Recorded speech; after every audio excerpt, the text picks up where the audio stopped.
Hey YouTube, this is Rescue Amusement Park Fan 62. Here's my full review of Halloween Ends. Two things. One, spoiler alert, there will be some things, if you've not seen it yet, I suggest don't watch this video. Two, there will be some graphic stuff in this as well. I will try to keep it as PG as I can. So now let's get started.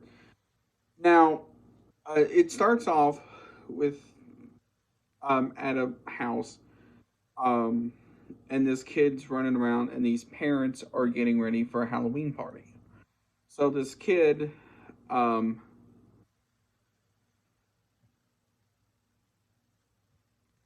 this dorky kid shows up. Um,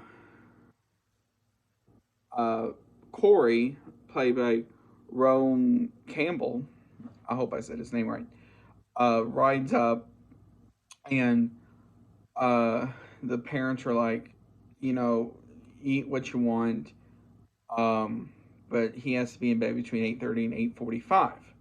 So they were watching a monster movie, and Rowan wanted, kid's name is Terry, by the way, played by um, and so Rowan wanted to play hide and seek with him before he went to bed. So he's like, no, that's childish. So uh, Corey went into the kitchen to get something, and he heard a lamp knocked over, and so he went around looking for Terry. Went through a lot of the rooms, got to the attic. Terry locked him in the attic right as the parents were showing up. Um, and Terry's like, I'm gonna get you, you SOB. And so he kicked the door, and Terry must have been sitting in front of the door because when the door flew open, Terry went over the third story rail and hit the ground and was bleeding. And um, also, Corey found a knife going up as well and was holding that, and the parents thought he killed him on purpose. So fast forward, that was Halloween of 2019. Now you're going Halloween of 2021 at this point. Um, so Lori, played by Jamie Lee Curtis, and Allison, played by Andy Modiak, I hope I said her name right, are trying to live a normal life. So Lori is trying to, I guess, is writing like a book or something on her experiences dealing with Michael. And Allison works at like it's not exactly a hospital, but it's like something similar. Anyway, and she gets all sorts of stuff from her boss, uh, played Dr. Mathis, played by Michael Lorray or Lori, um, and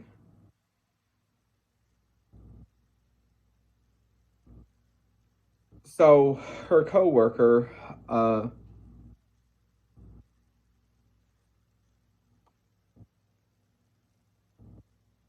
Lindsay Wallace, played by Kylie Richard, is like, he shouldn't have to give you this stuff. Why don't you just quit? And so forth.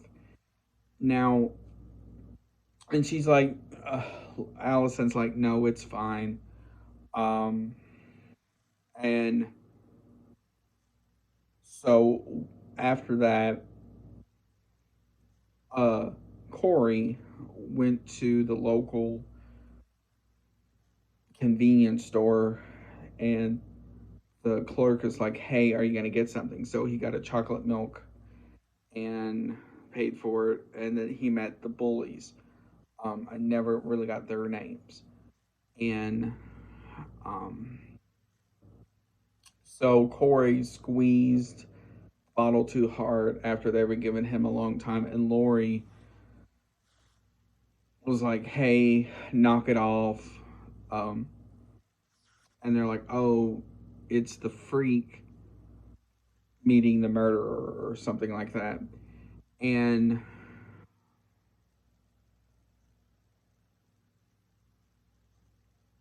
so Corey, um, so Lori took Corey. I know that rhymed. To get it fixed, and he met Allison at the doctor's office, and they started to hit it off. So, um, in there, while that's going on, Lori went to the grocery, and while she was there, she met Officer Mulaney, played by James Boyd, um, and they were hitting it off. Now,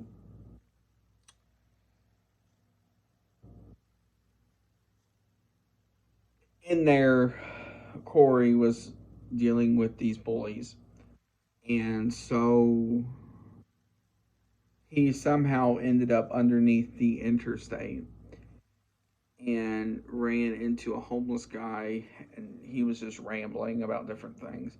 So he went into the sewer and dealt with and dealt with Michael Myers, played by James Jude. Um, and Michael let him go.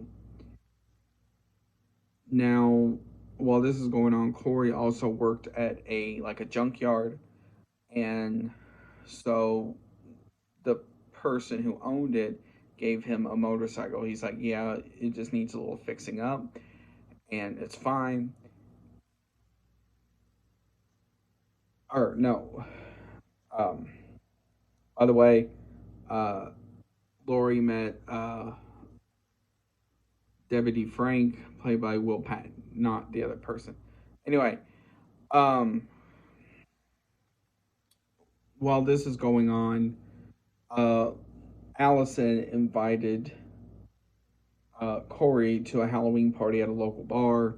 So they went, and this is, and so they had fun. And Corey met the mother of Terry, who was like, basically was yelling the stuff about how he murdered her son and everything else. Now, so um, after that, later on, Allison and Corey had a fight outside the bar after Corey ran into the mother, uh, Joan Cunningham, played by Joan Barron. I hope I said her name right. And basically, he's like, "You don't know who you're dealing with," etc. So as he walked home, um, he ran into the bullies, and he thought he could fight them off, so they pushed him over, and the bullies thought he was dead.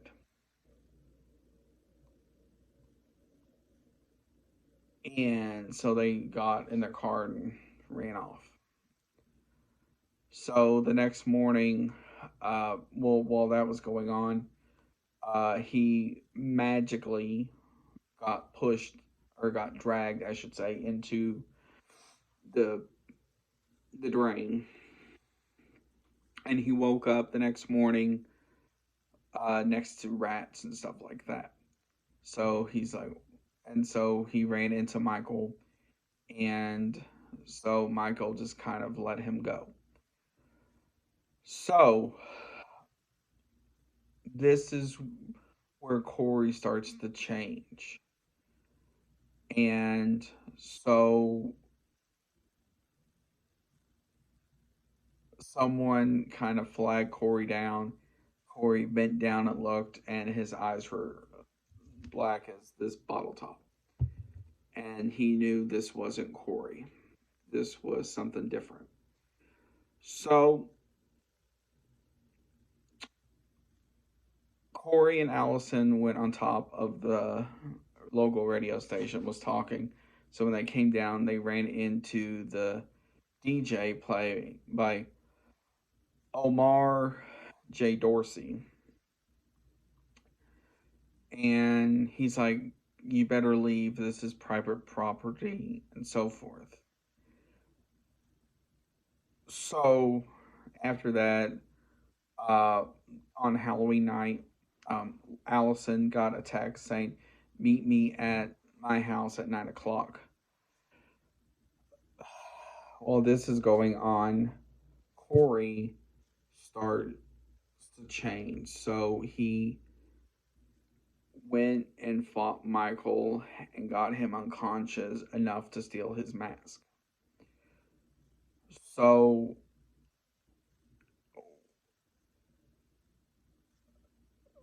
actually, before that, he the night before, he or the next morning, um, he also killed a homeless guy by accident. Now,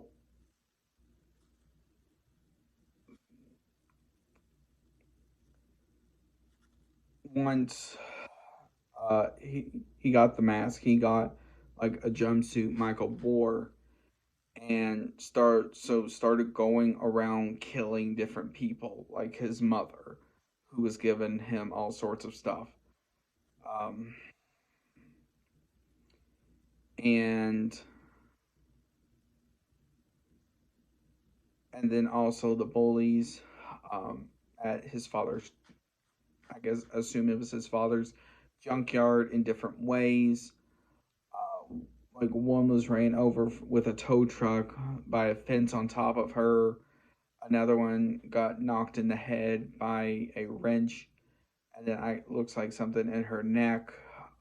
Another one had something jammed in his eye. Um, Another one got killed, looked like by a like a like a blowtorch or something. It was very graphic. And then he went to the radio station and killed the DJ and the secretary. I don't know why he exactly killed the secretary in there. Um, and then so Allison went to his house and waited. And so she knocked on the door, uh, and nobody came to the door, and the camera zoomed in and showed his mom dead. And so, and then also by accident, one of the bullies killed the father as well. Um, so,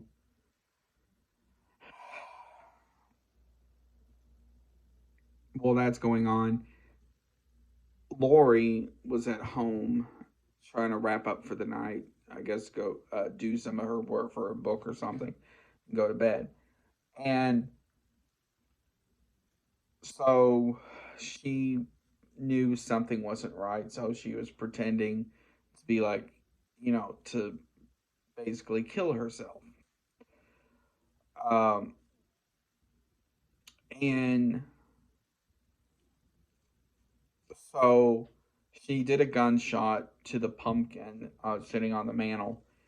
And so when the camera from Corey's version of Michael came in, um, it showed pumpkin all over, and then Lori with a gun like this to him, like saying, "Do you really thought I would shoot myself?" So she shot at him, and he fell to the ground on the first floor from the second floor, and Corey's like, if if I can't have Allison, nobody can. And so he took the knife and slit his throat. Um, and so Allison came in because before that, Lori said uh, an attempted suicide. And then Officer or Deputy Frank called Allison saying, like, we got a call from your aunt saying she was going to kill herself. So when she came in, she found Corey on the floor, like I said. Um, so once Corey basically cut his throat, Lori just sat on the floor trying to think what to do. She looked over and saw her back door open. So when she went to close it and lock it, she knew something wasn't right. So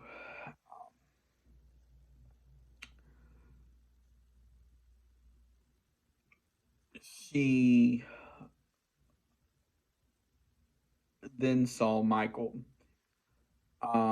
So she tried to fight him off. Michael slammed her head, what looked like into like a china cabinet or something. And then, as they were finding out, trying to like put her hand in the garbage disposal. And it was a very weird scene. So finally, um, Lori got him in like a position similar to like this, where like one hand was up here, the other hand was down here. He had knives in his hand both ways, and then Lori cut his throat. Um, Allison came back in and kind of like broke his arm, and then so after that, the police came in, saw Corey on the floor, and then Lori with her neck and chest area with blood, and then Allison sort of had blood on her, I believe. So they're like Michael, and so they, uh, the officer's like he's dead, but Allison's like not dead enough, so they tied Michael to the top of Allison's station wagon. So they had one officer that was like, "This isn't right," and Deputy Frank's like, "Just for tonight." So they had like a police escort to the junkyard, um, and it showed everybody gonna look. So you had a woman in a wheelchair from when Michael injured her, along with killing her son, um, and then all these other people.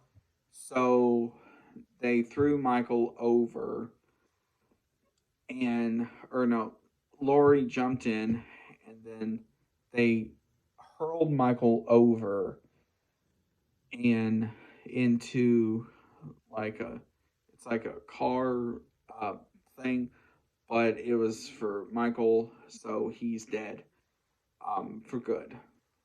And then it showed Lori typing on the computer saying how basically we all bat our own demons and stuff like that. Um, and it shows Allison driving off to do something new. All right. What are my overall thoughts on the movie? Now, with it being supposedly the last one, is it as bad as people say it is? The answer to that is no. Now, is it as gory as the other two newer Halloween movies? Halloween from 20, 2018, I believe it is, or 2019, and then Halloween Ends from 2021, I think it was. No. Um, Now I like the plot of not entirely focusing it on Michael. I like the other aspects of it as far as showing how Allison and Lori are dealing with outside of being feared Michael is going to kill him. I like how it showed pictures of Laurie's daughter who got killed by Michael in the last movie. Before this, um, I like how it showed, like for example, uh, Laurie's daughter's hands, um, and what looked like cement from looks like when she was younger. Stuff like that. Um, I also like some of the smaller details they put into this as well, like the bar scene talking to somebody like about with Corey. I like how they did sort of not exactly Corey's whole backstory, but talking about how he went from being a nerdy kid to being a killer, and how he went from being basically like a nobody into someone you should fear.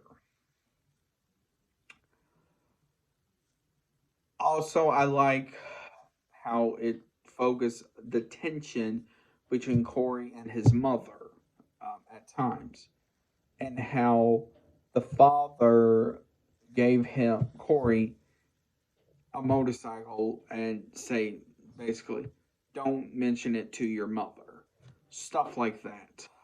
Um, the other thing I liked too was some of the kills in it. Now, instead of being just based around a knife or something in that ballpark, I liked how like it showed with like the tow truck, the blowtorch, different stuff like that. Like if you watched Halloween Kills, there was a scene in there where the father of Lori went out to check on to see the status with Michael, and he opened the cruiser and it showed both of the officers dead and one of the officers' head lit up like a jack o' lantern. I like that. Now, as gory as that sounded, it was kind of like a neat thing. So the the closest thing I can think of to something like that is like the Fiend's lantern. If you ever seen the Fiend on WWE TV, how he had that lantern, so it looks something similar to that.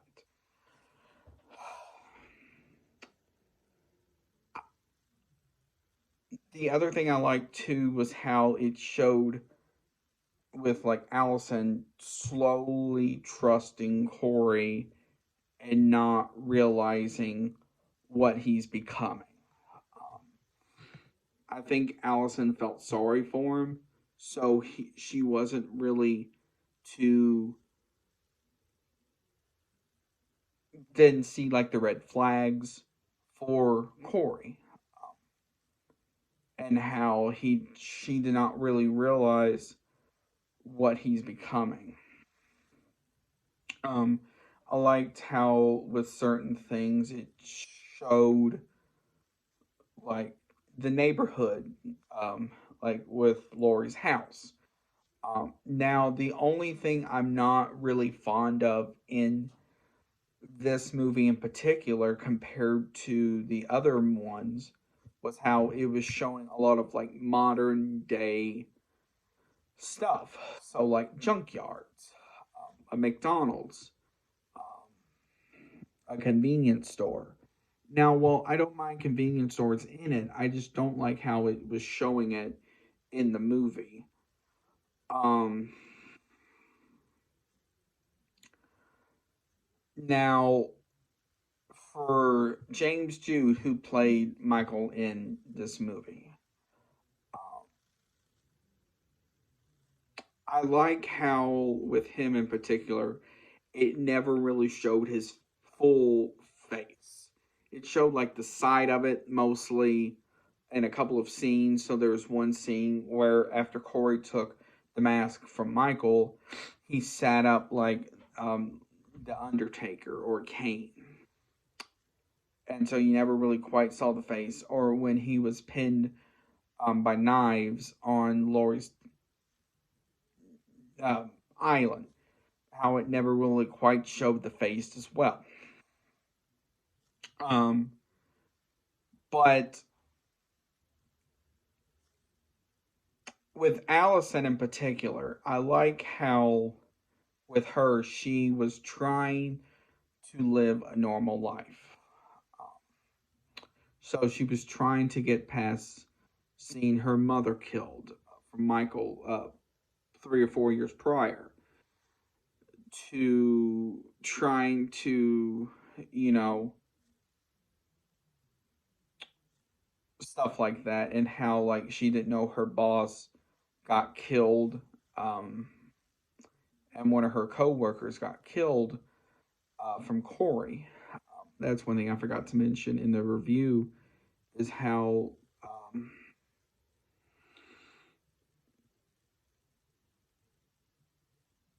it showed um,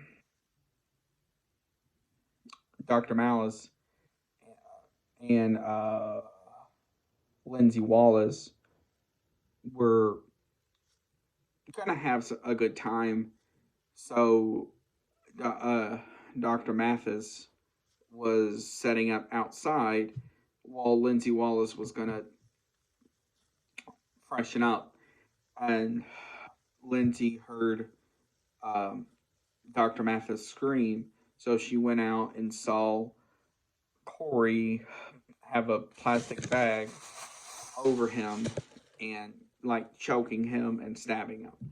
So she screamed.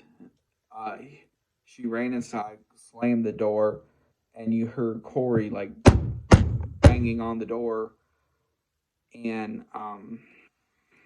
so she was trying to call the police. Michael came in and stabbed her, and so she was supported by a knife through her chest into a painting. Um, I like that sort of stuff. Um, but overall, it's the movie is roughly an hour and 55 minutes long. Um, I like how it's not entirely too long, but the thing I like most is how they don't have the whole movie based around Michael going around killing people like he did in Halloween Kills. If you ever seen Halloween Kills, he was going around killing people and in different shapes and forms. So I like how with that, you know, it shows that. Now, I one of the things I am glad with Halloween Ends though is how they had a lot of like the modern day stuff um, that you would see in a normal day. How you don't really see that in a lot of horror movies.